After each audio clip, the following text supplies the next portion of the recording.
Nada é pior do que ver tudo fora do lugar.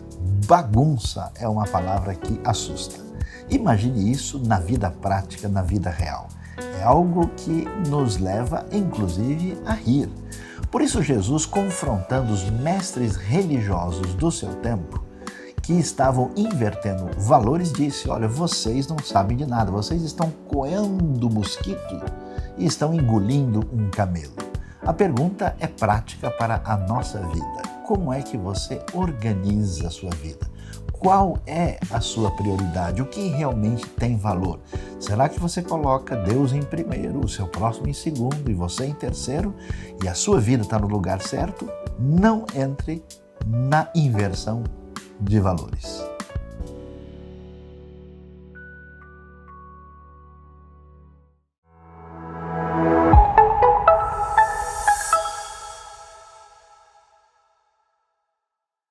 Muito bem-vindo, muito bem-vinda para esse momento da celebração que nós fazemos. Aqui na IBNU a gente tem a comunidade que se reúne presencialmente e você que está acompanhando essa celebração à distância, mas que assim como todo o corpo de Cristo está reunido por meio do Espírito Santo nesse momento e nesse ato de adoração a Deus. Por isso eu convido você a participar com a gente por meio dos cânticos, das músicas, da oferta, da oração, ouvindo aquilo que é a mensagem e a palavra de Deus, como esse nosso momento de entrar na presença do Senhor como corpo de Cristo em condição de adoração.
Temos muitos motivos para agradecer ao nosso Deus, não é? São tantas coisas que acontecem ao nosso redor que a gente não tem controle, coisas que a gente acha que nós podemos resolver, mas nós não podemos. E Deus vai resolvendo por nós, fazendo a melhor estratégia, e quando a gente vê, já está resolvido, as coisas já fluíram, Deus já fez um milagre, Deus já ajeitou tudo aquilo que a gente não tem controle, Deus já fez. Quantas vezes isso aconteceu com você? Isso tem acontecido comigo em várias situações, de pessoas que a gente não espera nem que se achegue a Deus, porque a gente não sabe nem como se aproximar da pessoa, mas Deus vai trabalhando ao redor, vai cuidando e vai trazendo aquele que está afastado, aquele que não conhece a Cristo. E a gente até perceber que não é por nossa força, né? É Deus quem faz. E a gente tem muitos motivos para agradecer a Deus por isso, por aquilo que a gente não vê, por aquilo que a gente vê. Lembra daquela música, quantas bênçãos dizem quantas são? Quando a gente parar para contar tudo que Deus tem feito por nós, são muitos motivos para agradecermos. Agradecermos por isso, que Deus abençoe sua vida e vamos sempre agradecer e adorar ao nosso Deus.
Esse é um momento especial, é um momento que nós vamos entregar os nossos pedidos, os nossos motivos de gratidão ao Senhor. Eu quero convidar você para se juntar a nós agora nesse momento, entregando, agradecendo, onde você estiver, coloca diante do Senhor todas as suas necessidades. Senhor Deus, muito obrigada por estarmos aqui, Senhor, porque somos teus filhos e nós sabemos que o Senhor é bom, que o Senhor cuida de nós e que o Senhor ouve as nossas orações, Pai. Então queremos te pedir, Senhor, que abençoe o Brasil, abençoe todas essas situações difíceis que temos vivido no Brasil e no mundo, Pai. Cuida dos nossos missionários, Senhor, cuida da nossa liderança, dos nossos pastores, dos nossos líderes, Pai. Cuida daquelas pessoas que estão desempregadas, aquelas pessoas que estão passando por problemas de saúde e tantas outras necessidades, Senhor, dos nossos irmãos, dos nossos amigos, Pai. Cuida, Senhor, de cada um. Ouve, Senhor, a oração de cada um que está acompanhando conosco agora, Pai. Em nome de Jesus, seja conosco, Pai. Amém.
A palavra de Deus sempre traz luz para a nossa vida, ilumina o nosso coração e dirige a nossa jornada com sabedoria, bom senso e um jorrar de bênçãos muito especial. Portanto, nós vamos aqui prestar atenção a uma pequena parábola que Jesus nos traz lá em Mateus capítulo 13. E nós vamos pensar no seguinte: somente a semente traz o reino nascente. E para isso eu queria aqui olhar o texto de Mateus capítulo 13, quando o texto nos fala, a partir do verso 31, o seguinte: e contou-lhes outra parábola. O reino dos céus é como um grão de mostarda que um homem plantou em seu campo. Embora seja a menor entre todas as sementes, quando cresce, torna-se uma das maiores plantas e atinge a altura de uma árvore, de modo que as aves do céu vêm fazer os seus ninhos em seus ramos. Olha só que coisa muito interessante olhar aqui essa parábola de Jesus. E a gente pensa, por que faz sentido pensar e refletir sobre um texto como esse? Não faz tanto tempo assim, conversando com uma pessoa, percebi que essa pessoa estava assim, participando de um momento de celebração, de adoração num ambiente cristão evangélico, mas a pessoa parecia muito preocupada. Sabe quando todo mundo está cantando e a pessoa está com aquele olhar perdido, assim, sem abrir a boca, sem se envolver com nada? E aí, depois, tendo a oportunidade de conversar, a pessoa diz: olha, para mim não faz sentido, eu não consigo fazer isso, porque a gente olha para o mundo de hoje com tanto problema, tanta notícia ruim, é guerra, é conflito, é massacre de pessoas, é corrupção, maldade, tráfico humano, tanta coisa horrorosa que às vezes transborda até para os ambientes religiosos e cristãos.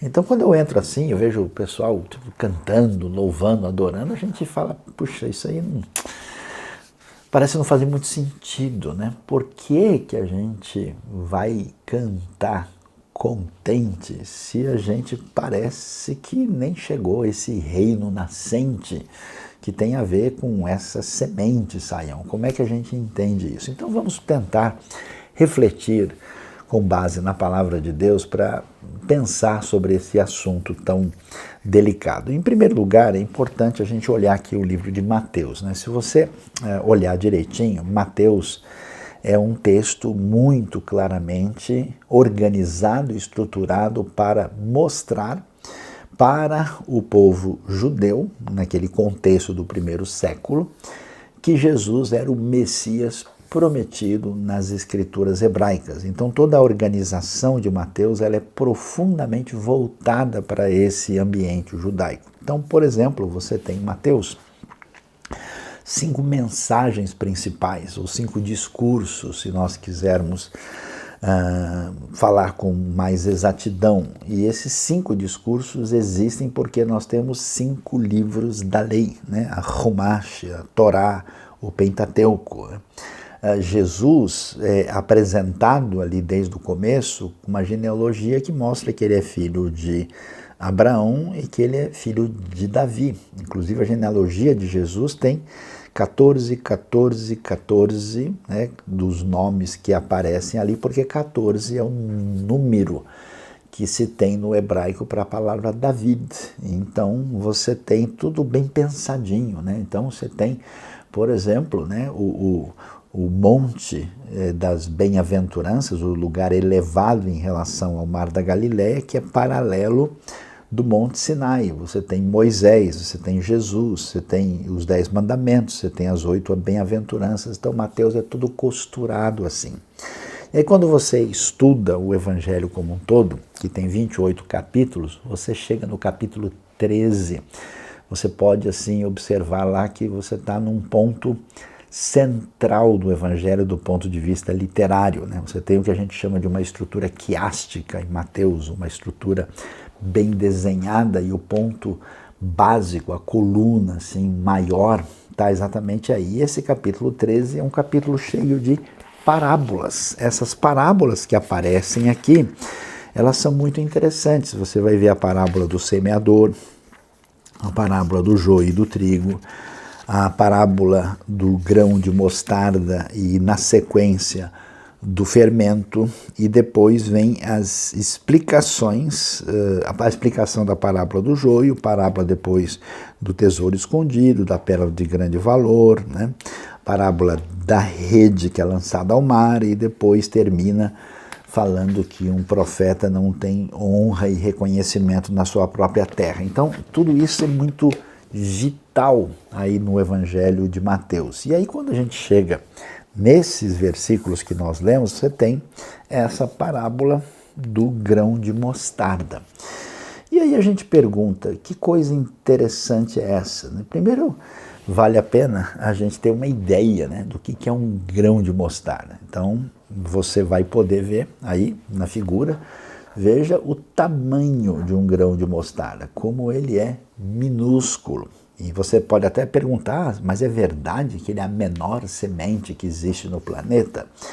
É claro que não, né? Mas por que Jesus diz isso então? Porque Jesus está falando isso num contexto onde o grão de mostarda é a menor semente conhecida. No contexto da terra de Israel, na época de Jesus, na região, essa é a menor semente. E tanto é que havia ditados na época, usados especialmente nos ambientes rabínicos, falando da semente de mostarda como uma coisa muito pequena e até mesmo como uma coisa desprezível. A gente tem referências rabínicas falando de uma coisa semelhante a um grão de mostarda, assim, comparando com coisas muito negativas. E aí você pensa, mas espera aí, o que então está acontecendo aqui? E para entender isso, a gente precisa compreender como Jesus era absolutamente espetacular na sua maneira de comunicar o que ele pretendia dizer. Quando a gente lê as parábolas, até os textos bíblicos, sem a compreensão do pano de fundo da época, do ambiente cultural, histórico, a gente acaba não entendendo muita coisa, né?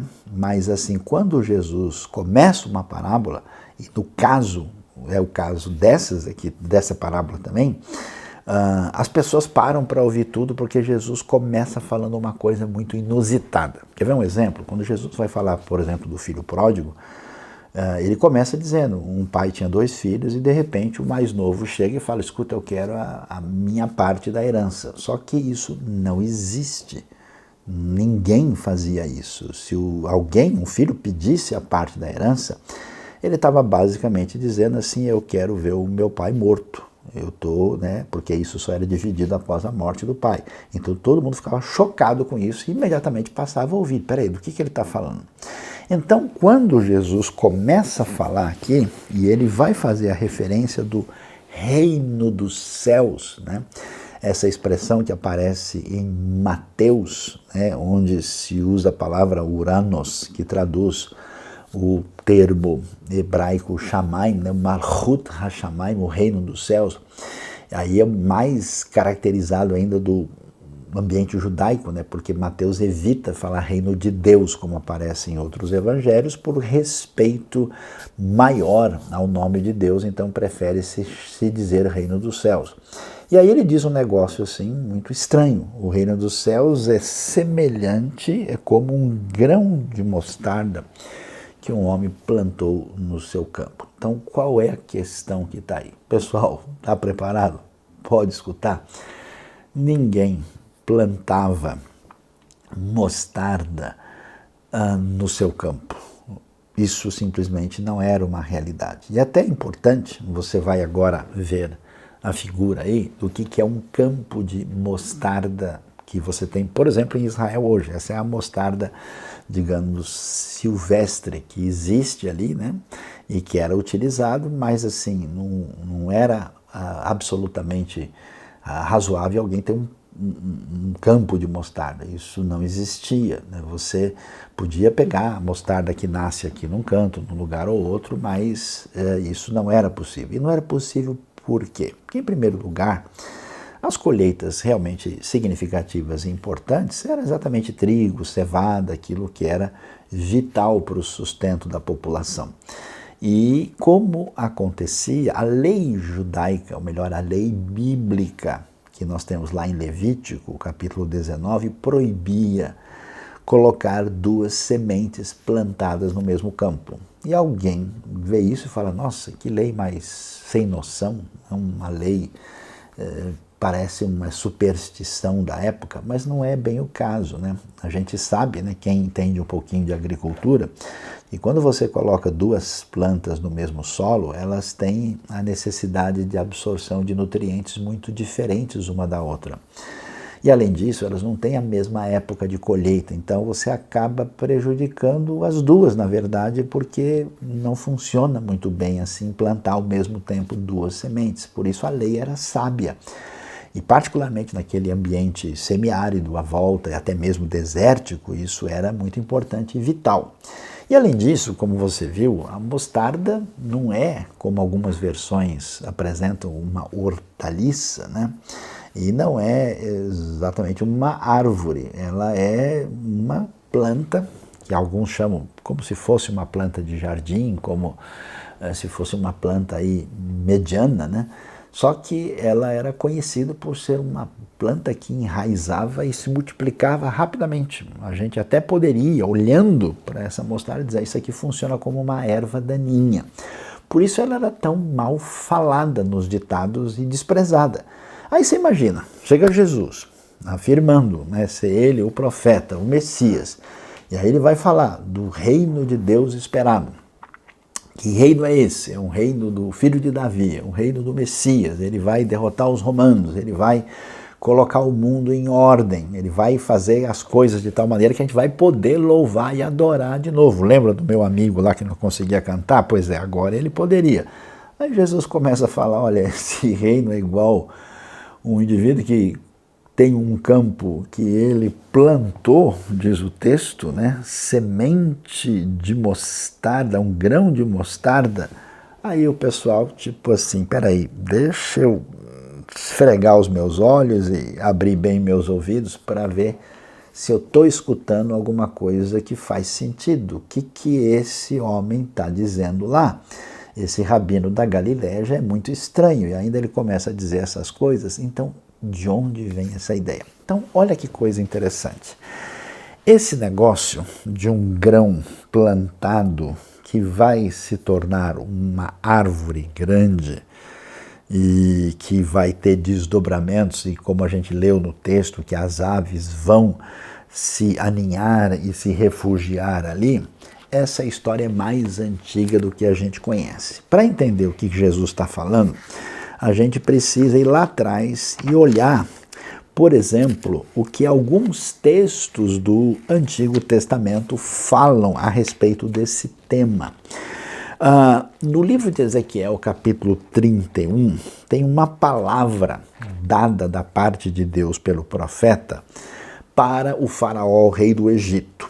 E aí ele começa a dizer, escuta, o faraó, veja só o que aconteceu no passado. Ele diz no verso 3, considere a Assíria outrora um cedro no Líbano com belos galhos que faziam sombra à floresta, era alto, seu topo ficava acima da espessa folhagem. Um costume, uma figura literária comum, quando você tinha um poder assim, né, imperial, forte, dominador, especialmente nessa região que tem tantas áreas desérticas e precisa tanto da fertilidade, era comparar isso a uma árvore muito alta. E assim, ele vai dizer, por exemplo, no verso 10, né, que ele se ergueu tão alto, alcançando o seu topo acima da folhagem espessa, e como ficou orgulhoso da sua altura. E é interessante que o texto vai dizer para a gente, né, na sequência, o seguinte, no final do verso 12, todas as nações da terra saíram da sua sombra e abandonaram. E o verso 13 diz, todas as aves do céu se instalaram na árvore caída e todos os animais do campo se abrigaram em seus galhos. Por isso, nenhuma outra ave junto às águas chegará a erguer-se orgulhosamente tão alto. Ou seja, Deus afirma com clareza que essa árvore que era a Assíria, que era tão alta e que servia de refúgio ali para animais e para aves e para pássaros, ela caiu e está anunciando ao rei do Egito, olha, fique esperto, faraó, porque a mesma coisa vai acontecer com você. Você pode correr o mesmo risco. O verso 6 do capítulo 31 é emblemático. Todas as aves do céu se aninhavam em seus ramos, todos os animais do campo davam à luz debaixo dos seus galhos. Todas as grandes nações viviam à sua sombra. Então você percebe? Aqui aparece a ideia, a Síria foi o grande poder imperial que destruiu, inclusive, o Reino do Norte, e que, na época do rei Ezequias, quase destrói o Reino do Sul. Ezequiel está falando mais na frente, ele escreve o seu livro a partir do ano 593 a.C., né, na época da invasão babilônica, mas ele está falando o seguinte, olha, veja o exemplo lá atrás da grande árvore onde estavam refugiadas as aves, como elas caíram. E para a gente perceber como isso tem impacto e é significativo, a gente também tem uma história semelhante no livro de Daniel, capítulo 4. No livro de Daniel, capítulo 4, nós vamos ter uma referência ao sonho do rei Nabucodonosor, que é o rei que destruiu Jerusalém e o templo do Senhor na invasão que ele teve lá. Ele diz, né, que ele teve um sonho, no capítulo 4 de Daniel, verso 5, e nesse sonho que ele estava lá, ele sonhou que ele estava vendo uma grande árvore. E ele até menciona diretamente, né? No verso 10, estas são as visões que eu tive quando eu estava deitado em minha cama, olhei e diante de mim estava uma árvore muito alta no meio da terra. A árvore cresceu tanto que a sua copa encostou no céu. Era visível até os confins da terra. Numa dificuldade muito grande, ele, então, sem saber o que fazer, vai procurar a interpretação do sonho. E, finalmente, o único que pode interpretar o sonho é o profeta Daniel, que é um exilado que se encontra ali cativo nas mãos do poderoso Nabucodonosor. E lá no verso 20, Daniel diz o seguinte, a árvore que viste, que cresceu e ficou enorme, cuja copa encostava no céu visível em toda a terra, com belas folhas e muitos frutos, na qual havia alimento para todos, abrigo para os animais do campo e morada para as aves do céu nos seus galhos. Essa árvore, ó rei, és tu. Tu te tornaste grande e poderoso, pois a tua grandeza cresceu até alcançar o céu e o teu domínio se estende até os confins da terra. E depois Daniel anuncia o juízo que cairá sobre Nabucodonosor, o que de fato acaba acontecendo na sequência do próprio livro de Daniel, que aliás vai nos mostrar, por exemplo, que no capítulo 2, que a grande estátua que representa os reinos e os domínios desse mundo, que ela depois é derrubada por uma pedra lançada sem a ajuda de mãos humanas, e aí fala-se do reino de Deus que acabaria durando para sempre. Então a gente começa, né, entendendo a realidade do que nós temos aí, porque o texto então diz, né, claramente que na época desses reis, Daniel 2:44, o Deus dos céus estabelecerá um reino que jamais será destruído e que nunca será dominado por nenhum outro povo. Destruirá todos os reinos daqueles reis e o exterminará, mas esse reino durará para sempre. Esse é o significado da visão da pedra que se soltou de uma montanha sem o auxílio de mãos, pedra que esmigalhou o ferro, o bronze, o barro, a prata e o ouro. Aí a gente começa a entender. A própria realidade do Antigo Testamento diz, olha, o mundo teve os seus impérios com seus poderosos que se consideravam donos de toda a situação e construíram os seus reinos, que são exatamente marcados por essa metáfora da árvore onde os pássaros vêm se aninhar. Que são pássaros? São as nações, os outros povos, que se tornam satélites, se tornam dependentes, se tornam completamente numa condição debaixo do poder desses reinos. E aí o texto diz, olha, quer saber de uma coisa? A Síria foi embora, Babilônia foi embora, agora nós estamos na época do domínio romano, desse outro reino similar, mas um outro texto impressionante aparece para nos dar luz ao que está acontecendo aqui. E esse texto aparece em Ezequiel capítulo 17, que está explicando mais uma vez o que está acontecendo nesse cenário de domínio estrangeiro, nesse caso desse Império Babilônico que conquista a terra de Judá, Jerusalém e destrói o templo do Senhor. Aí o texto de Ezequiel 17, verso 22, diz o seguinte: assim diz o soberano, o Senhor, eu mesmo apanharei um broto bem alto de um cedro, e o plantarei e arrancarei um renovo tenro de seus ramos mais altos e o plantarei no monte alto e imponente. Nos montes altos de Israel eu o plantarei. Ele produzirá galhos, dará frutos, tornará um cedro viçoso. Pássaros de todo tipo se aninharão nele. Olha de novo os pássaros aqui. Encontrarão abrigo à sombra de seus galhos. Todas as árvores do campo saberão que eu, o Senhor, faço cair a árvore alta e faço crescer bem alto a árvore baixa. Eu resseco a árvore verde, faço florescer a árvore seca, eu, o Senhor, falei e eu farei. Aí a gente começa a entender o que está acontecendo em Mateus capítulo 13. Por que que Jesus vai contar essa parábola desse jeito? Qual é a ligação que nós temos entre uma coisa e outra? O que está todo mundo esperando? Que Jesus, no momento desse, vai dizer o seguinte: pessoal, vocês lembram de Ezequiel capítulo 17? Vocês lembram que Deus diz lá que a coisa mais maravilhosa que existe é a árvore mais imponente, que é o cedro, o famoso cedro do Líbano. Aliás, cedro tão importante que ele fez parte da construção do Templo de Salomão na época, exatamente da aliança de Salomão com o rei Irão, lá da Fenícia.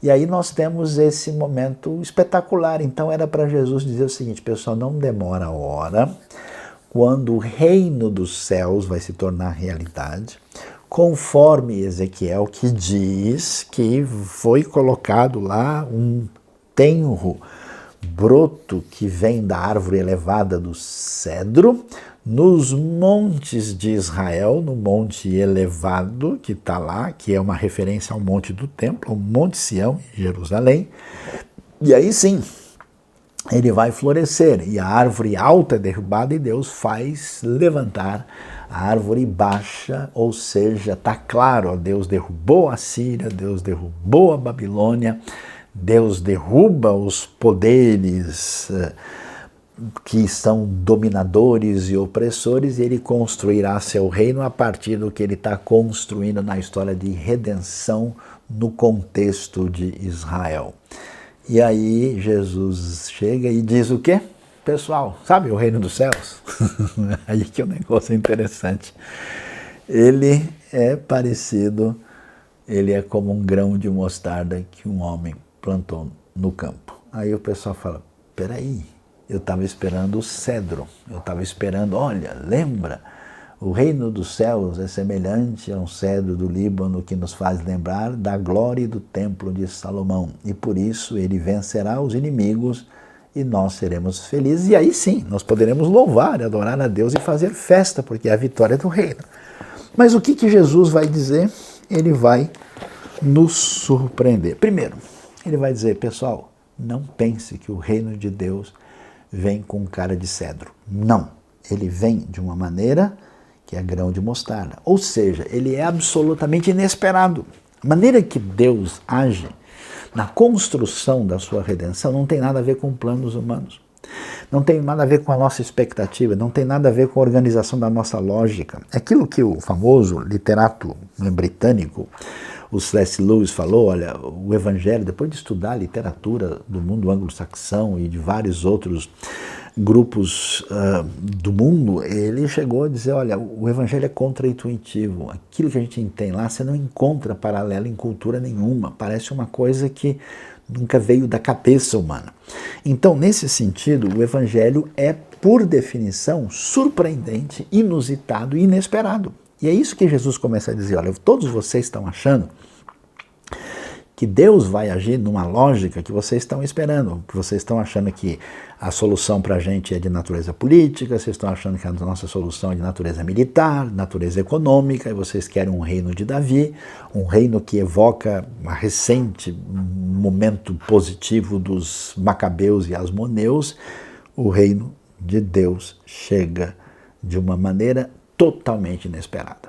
Segunda coisa que chama a atenção é que esse reino de Deus aparece como uma coisa extremamente pequena. É absolutamente desprezível.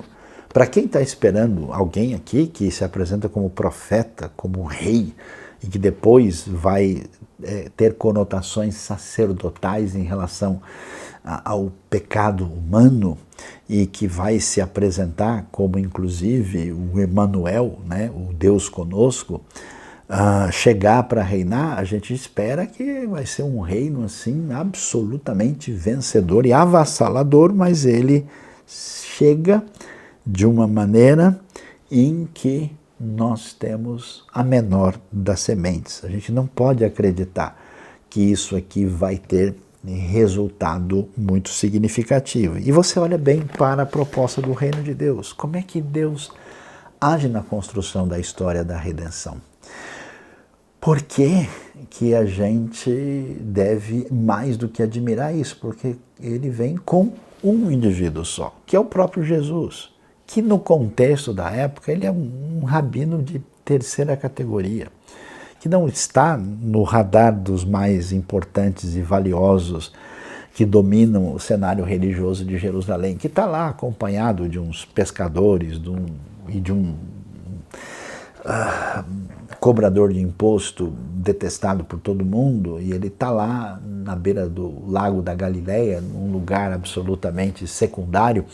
Então, realmente, esse reino começa pequeno, e tão pequeno que exatamente a partir dessa sementinha é que ele vai crescendo vagarosamente sem aparecer com qualquer tipo de algo que mereça atenção e holofote.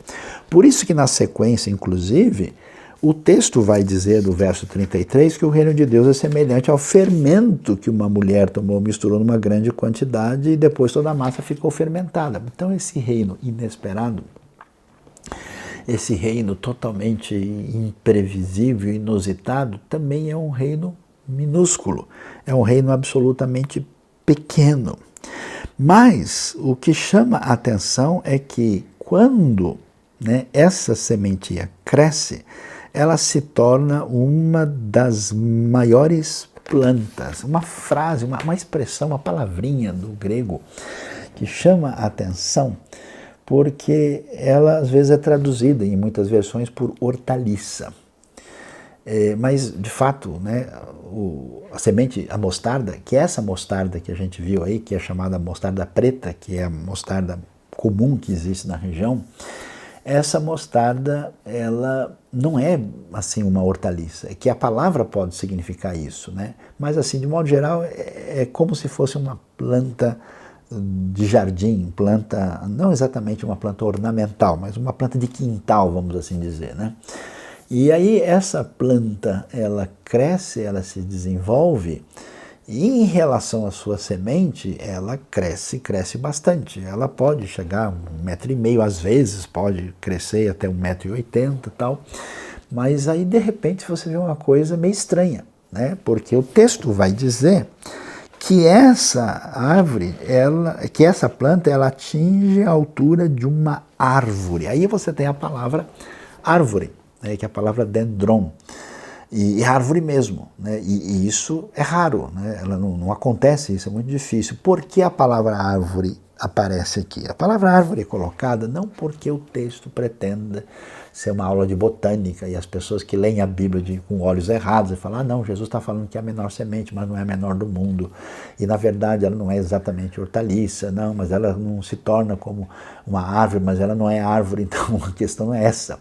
A questão é parabólica e metafórica. Por que Jesus usa exatamente a árvore? Por causa das profecias que nós temos no Antigo Testamento, por causa dos textos de Ezequiel e Daniel, e especialmente por causa dessa expectativa que vocês estão esperando. Pessoal, vocês estão esperando a árvore, né?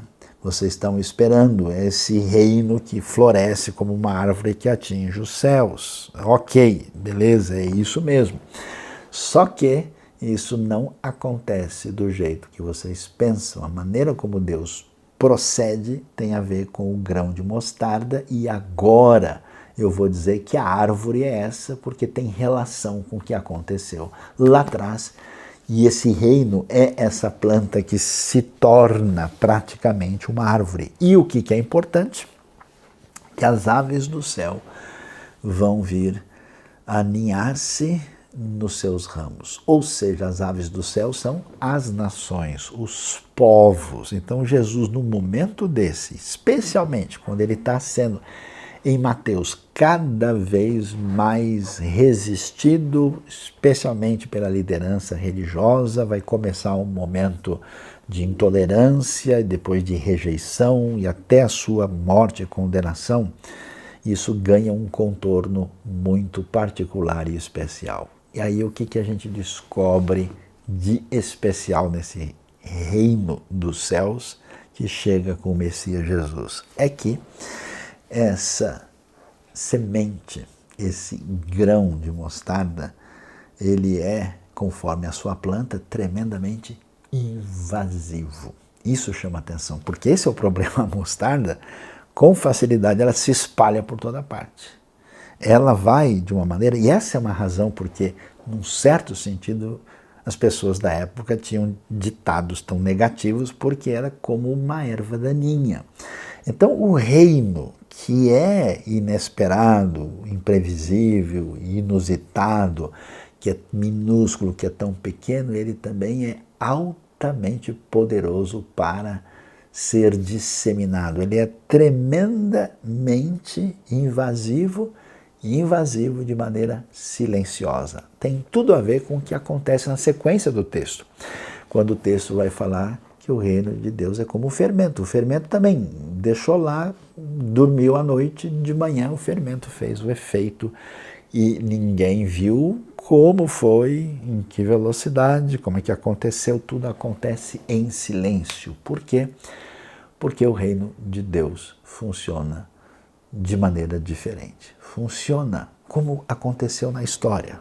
O poder, a semente, somente essa semente que traz o reino nascente acontecendo no coração do indivíduo, na vida do outro, uma transformação aqui, uma mudança, e isso vai se multiplicando até atingir todas as nações. E por que isso é tão valioso e importante? É que, apesar das aparências, assim como na época antiga o pessoal achava que a Síria era tudo e que eles iam dominar para sempre, e achavam que a Babilônia também era invencível e poderosa, assim como acharam que Roma também nesse momento e todos os grandes poderosos impérios e opressores da história, é uma questão de tempo, mais cedo ou mais tarde eles irão embora e o reino de Deus permanece para sempre, e o reino de Deus vai crescendo vitoriosamente até que gente de todo povo, tribo, língua, raça e nação vai se refugiar e vai aninhar na grande árvore que veio da pequena semente. Quando a gente olha isso, a gente olha para o cenário à nossa volta, a gente olha para tanta coisa terrível, tanta coisa com cara de Assírio, de Babilônia, de Roma antiga, e todas essas coisas, a gente olha para a sementinha e a gente vê ela brotando aqui, nascendo ali. Eu tenho visto cada coisa tão bonita na minha vida, gente que saiu de um ambiente terrível de destruição, que era refém num ambiente de tráfico, que tinha a sua vida destruída por um contexto de promiscuidade, de vícios ou mesmo de buraco existencial profundo na sua vida, ou que estava numa situação totalmente inesperada, ou gente que até estava desesperadamente perdido na sua riqueza, na sua intelectualidade, no seu caminho aparentemente promissor e ao mesmo tempo vazio, quando a semente bate no coração e o grão de mostarda germina e silenciosamente invade, toma o coração, a gente começa a ver esse crescimento de transformação. Por isso é que, como seguidores de Jesus, a gente não pode ser jamais uma pessoa negativa, achando que as coisas vão de mal a pior e que o mundo não tem mais o que fazer, porque olha o que aconteceu não sei aonde, e ficar nessa ladainha problemática que simplesmente não reflete aquilo que você vê da celebração do cristianismo bíblico primeiro, que você vê, por exemplo, no livro de Atos, cheios do Espírito Santo e de alegria. Portanto, quando a gente entende isso, que o reino de Deus, o reino dos céus, tão poderosamente saindo do menor grãozinho, cresce e se torna a grande árvore exuberante, onde os pássaros irão se aninhar, aí sim a gente começa a cantar. Aí sim a gente começa a louvar. Aí sim a gente sai desse centro de preocupação desnecessária e começa a transbordar de amor, a servir ao Senhor e iniciar o grande momento de louvor. Deus abençoe a sua vida, abençoe o seu coração na sintonia com a mensagem da palavra de Deus, que mostra a vitória daquele que trouxe a salvação.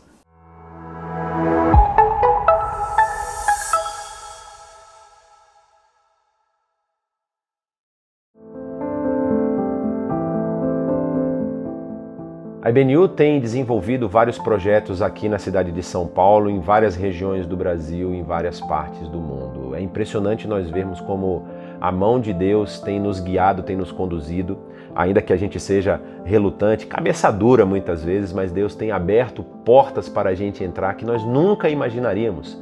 Nós alcançamos pessoas em lugares dos mais remotos possíveis, no interior da Amazônia, no interior da savana africana. Nós temos pessoas que estão sendo alcançadas no interior da China, no Oriente Médio, na Europa, nos Estados Unidos, e não é pela nossa força, não é pela nossa capacidade ou nossa inteligência, é pelo poder de Deus que age através de nós para chegar a essas pessoas. E muita gente tem participado conosco, contribuindo para que as missões possam fazer os seus trabalhos, contribuindo para que a IBNU continue produzindo conteúdo aqui nesse canal e segurando as cordas de muitos projetos missionários que nós temos apresentado aqui. Por isso nós convidamos você nesse momento a orar conosco. Antes de qualquer oferta, antes de qualquer contribuição, existem duas coisas muito importantes. Primeiro, a oração é a mola propulsora de tudo. Através da oração, Deus realinha o nosso coração, Ele nos coloca na direção que nós devemos caminhar. E a segunda coisa é que é mais importante de todas.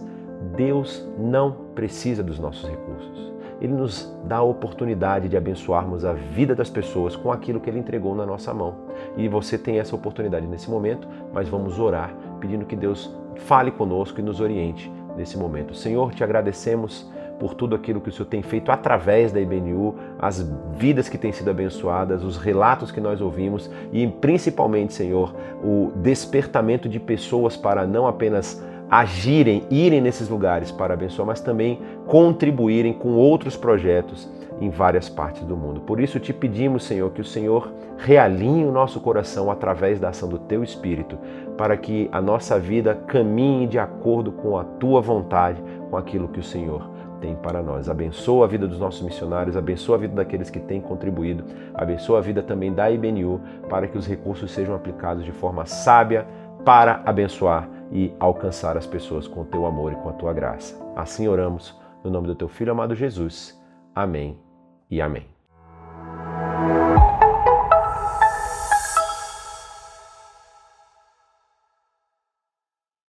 Poxa vida, nem dá para acreditar que já acabou.